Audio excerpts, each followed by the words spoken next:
પહેલેથી ભક્તિવાન દંપતીના ઘરે સવારામ બાપાનો અવતાર થયો. એમનું ભજન ભક્તિ સેવા જોઈ ગામના ને પરિવારને તો ખબર જ હોય કે આ સ્વપ્ન સત્ય જ હોય.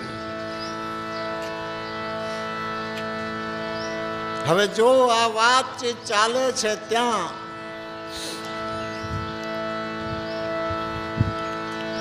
અમારા ગામના પટેલ ભાઈઓ પાટડી ખરીદી માટે ગયા હતા.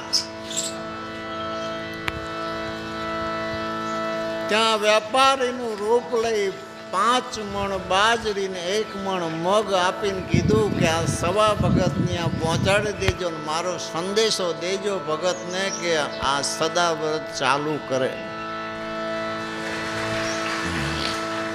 એ સમય આ તો બની ગયા પછી ઇતિહાસ પૂરો થાય.